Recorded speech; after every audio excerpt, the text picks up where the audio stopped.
Let me paint you a picture. You're walking alone on an African savanna on a bright, beautiful morning, much like this one.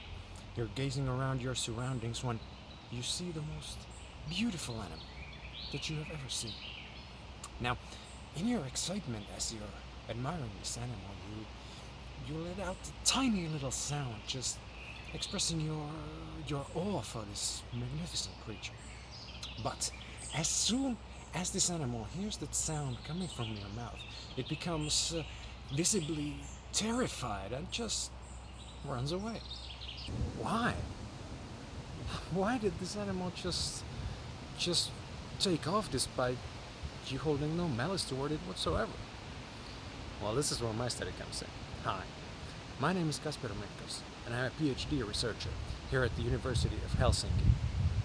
Now, within the last few years, we have found out that of all the tested sounds on the African savanna, it is in fact the sound of the human voice that most readily causes animals to flee. So, not lions roaring or hunting dogs, and not even gunshots. Just the sound of people conversing casually. And crucially, it's also the very top predators of the savanna. The lions, the leopards, the hyenas. All of these predators are terrified of the human voice and will even abandon their kills when exposed to it. But do all of these predators react the same way to sounds from people? Is the fear experienced by these predators stronger in more human-dominated landscapes and weaker in protected areas?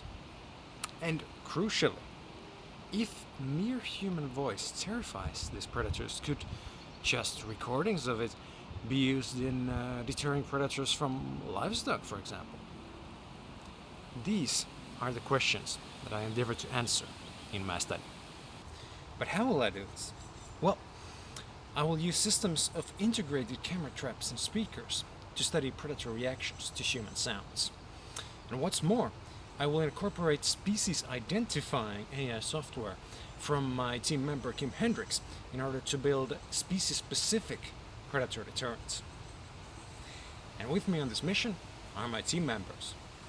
Marga Bessa, an expert in human-wildlife conflicts. John Lur, an expert in conservation technology. And Kim Hendricks, expert in camera system development. And James Mwangombe, a conservation biologist and my invaluable local Kenyan collaborator. And hey, it's a frightening world out there, but together we can make it a bit less so. Thank you for considering my application.